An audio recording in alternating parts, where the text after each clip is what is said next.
அஸ்ஸலாமு அலைக்கும் வரஹ்மத்துல்லாஹி வபரகாத்துஹு. ஒரு சகோதரர் 6 நோன்பு சம்பந்தமான ஒரு சில கேள்விகள் கேட்டிருந்தார். அந்த கேள்விகளை நான் சொல்லாமல் அந்த 6 நோன்பு சம்பந்தமாக சுருக்கமாக நான் சொன்னால் அந்த கேள்விகளுக்கெல்லாம் பதிலாக அமையும்னு நினைக்கிறேன். முதலாவதாக இந்த ரமலானை தொடர்ந்து ஷவ்வாலுடைய முதலாவது நாள் பெருநாள், அதற்கு அடுத்து வரக்கூடிய அந்த 6 நாட்களில் யார் நோன்பு பிடிக்கிறாங்களோ, அதாவது வரக்கூடிய ஷவ்வால் மாதத்தில் 6 நாட்கள் யார் நோன்பு பிடிக்கிறாரோ அவங்க கணக்கு சியாம் இத்தஹர், காலம் முழுதும் நோன்பு பிடித்தது போல் அல்லது வருடம் முழுதும் நோன்பு பிடித்தது போல ஆகிவிடும் என்று வரக்கூடிய செய்தி சஹீஹ் முஸ்லிம்ல அபூ அய்யூப் அன்சாரி ரலியல்லாஹு அன்ஹு சம்பந்தமாக வரக்கூடிய ஒரு செய்தி.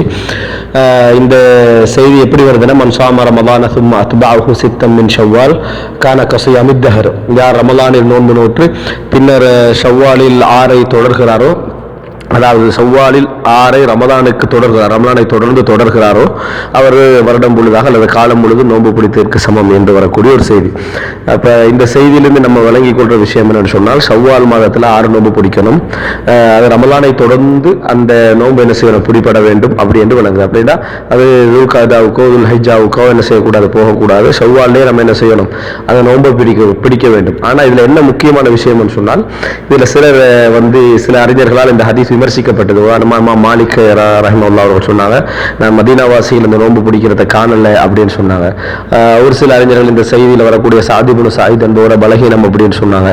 இதுபோல சில அறிஞர்கள் இந்த செய்தியை மறுத்திருக்கிறார்கள், இது பலகீனமான செய்தி என்று சொல்லிக்கிறாங்க, இது குளறுபடி உள்ள செய்தின்னு சொல்லிக்கிறாங்க. ஆனால் அல்லாஹு ஆலம், சஹீஹ் முஸ்லிம்ல வரக்கூடிய ஆதாரபூர்வமான செய்தி என்ற அந்த வாதம் தான் வலுவான வாதம். மற்ற வாதங்களை பொறுத்த வரைக்கும் மிக பலகீனமான வாதம் என்று சொல்வதுதான் பொருத்தமானது. இரண்டாவது அம்சம் என்னன்னு சொன்னால், இது தொடர்ந்து பிடிக்கிறதா, தொடர்ந்து 6 பிடிக்கணும் என்ற எந்த கடமையும் இல்லை. ரமலானை தொடர்ந்து 6 பிடிக்க வேண்டும் என்ற எந்த கடமையும் இல்லை. ஆனால் ஒருவர் தொடர்ந்து பிடித்தால் அது தவறும் கிடையாது. ஒரு ஆள் தொடர்ந்து 6 நோன்பு பிடிச்சாருன்னு சொன்னால் அது தவறும் கிடையாது. ஏன்னா அந்த 6 அவர் தொடர்ந்து பிடிக்கிறதுனால அவசரமாக அவர் அந்த நோன்பை பிடிக்கிறதுக்கான வாய்ப்பு என்ன செய்யுது, அமையுது. அதனால தொடர்ந்து பிடிக்கிறது தவறும் கிடையாது. அதில் ஷவ்வாலில் நம்ம தொடர்ந்து பிடிக்கிறதும், அதாவது பிரித்து வேறு வேறாக பிடிக்கிறதும் தவறு கிடையாது. இது ஒன்று. இரண்டாவது இது வயது போனாக்களுக்கு மட்டுமுள்ள நோன்பா அப்படி என்று சிலர் சொல்லிக்கிறாங்க. இஸ்லாத்தில் வயது போனாலுக்கான ஒரு நோன்பு, வயது வராதவங்களுக்கான ஒரு நோன்பு என்று அப்படி எந்த நடைமுறையும் கிடையாது. இது எல்லோருக்கும் இந்த சிறப்பு உள்ள ஒரு நோன்பு, அது தவறான ஒரு அடிப்படை.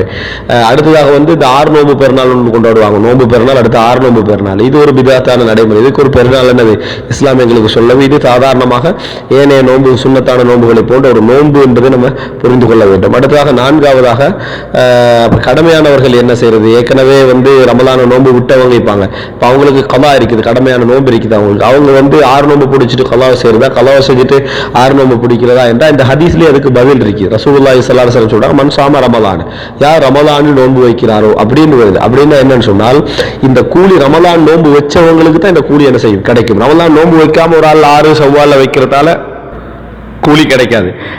ரமலானை தொடர்ந்து பிடிக்கிற நேரத்தில் தான் அந்த மன் ஸாம ரமலான சும்ம அத்பஅஹு சித்தம் மின் ஷவ்வால். அப்போ ரமலானில் நோன்பு ரமலானுடைய நோன்பு பிடிக்காம ஒரு ஆள் பிடிச்சாலும் கூலி இல்லை. ரமலானில் ஒரு 4-5 நோன்புகள் விடுபட்டிருந்தீங்களே, அந்த நோன்பை கதா செய்யாமல் அவர் முழுமையாக ரமலானை பிடிச்சவரே ஆகாது. அவர் சாம ரமலான் என்று சொல்றது சாம பாத ரமலான், ரமலானுடைய ஒரு சிலதை பிடிச்சிக்கிறான்னு அர்த்தம். எனவே கட்டாயம் அவர் என்ன செய்யணும் சொன்னால், ரமலானுடைய அந்த பகுதிகளை அவர் கலா செய்யணும். விடுபட்ட நோன்பை முதலாவது கலா செய்யணும் என்பது இந்த செய்தி சொல். எனவே ரமலானை ஒருவர் முழுமையாக என்ன செய்யணும், ரமலான் நோன்பு பிடிக்கணும். அதில் கலா அவருக்கு அந்த நோன்பு இருந்தது என்று சொன்னால் ஷவ்வாலில் அந்த முதலாவது அவர் செய்ய வேண்டிய வேறு கலாவது. ஏன்னா கடமையான நோன்பை விட்ட நிலையில் அவர் மௌத்தாகினார் சொன்னால் அவர் குற்றத்தோட மரணிக்கிறார். கடமை நிறைவேற்றாத நிலைமையில் என்ன செய்கிறார், அவர் மரணிக்கிறார். முதலாவது அது செய்ய வேண்டிய ஒரு கடமையில் அவர் இருக்கிறார். எனவே இந்த ரெண்டையும் ஒப்பிட்டு முதலாவது ஒருவர் கலா செய்யணும். அடுத்ததாக இதை கலாவுடைய நோன்புகளை திங்கள் வியாழன் பிடிப்பதனால திங்கள் வியாழன் சுண்ணத்தை நிறைவேற்றின மாதிரியும் கலாவுடைய நோன்பை நிறைவேற்றின மாதிரியும் ஆகுமான்னு கேட்டால் இல்லை.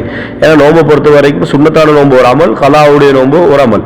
அப்போ ஏன்னா முதலாவது அவர் கலாவுடைய நோன்பு தான் செய்யணும். அந்த சிறப்பு இதுக்கு கிடைக்காது. தனித்தனியாகத்தான் இதை என்ன செய்யணும், நம்ம பார்க்க வேண்டும் என்பதை புரிஞ்சுக்கணும். சில இடங்கள்ல ரெண்டையும் ஒன்றாட நீயத்தோடு செஞ்சா ஓகே ஆயிரும். சில இடங்கள்ல அப்படி என்ன செய்யாது, ஓகே ஆகாது. அதுல ஒரு இடம் தான் இது. எனவே கலா தான் முதலாவது ஷவ்வாலுடைய நாட்கள் அவர் பிடிக்க வேண்டிய முதல் அம்சம். அதுக்கு பின்னால தான் என்ன செய்யணும், அவர் ஷவ்வாலுடைய அந்த 6 என்ன செய்யணும், நோன்பு பிடிக்கணும். அடுத்தது இது ரமலானுக்கு பிறகு யாராவது இந்த நோன்பை பிடிக்கலன்னு சொன்னா அவங்க பெரிய குற்றம் செஞ்சவங்கன்னு சொல்லி பார்க்குற ஒரு தவறான ஒரு கண்ணோட்டமும் இருக்கு. அதுவும் பிள்ளையான விஷயம். ரமலானுடைய கடமையான நோன்பை அவர் முடிச்சிட்டாருன்னு சொன்னா சப்ஜெக்ட் முடிஞ்சுது. அதுக்கு பின்னால விரும்பினால் அவர் ஷவ்வால் நோன்பை பிடிக்கலாம். பிடிக்காது விட்டால் அது தவறில்லை. மாலிக் சொல்ற சொல்றது போல மதீனாவாசிகள் யாரும் பிடிக்கிறதுனா காணல்லடி மாலிக் அவர் சொல்றாரு. அப்ப அந்த கால பகுதியில் பெரும்பாலானவங்க என்ன செய்யல, அதை நோன்பு பிடிக்காமலும் இருந்திருக்கிறாங்க. எனவே இது பிடிக்காது விட்டால் ரமலான விட்ட ஒரு குற்றம் போன்ற ஒரு பார்வையில பார்க்கிறது அது மார்க்கத்துள்ள ஒரு தனத்து, அது ஒரு மிதமிஞ்சி போற மாதிரியான ஒரு போக்கு என்பதையும் என்ன செய்யணும், புரிந்து கொள்ள வேண்டும். இந்த அடிப்படையில் ஷவ்வாலுடைய நோன்பை நம்ம புரிந்து கொண்டோம் என்று சொன்னால் அல்லாஹு தஆலா அதற்குரிய கூலியை எங்களுக்கு தர போதுமானவர்.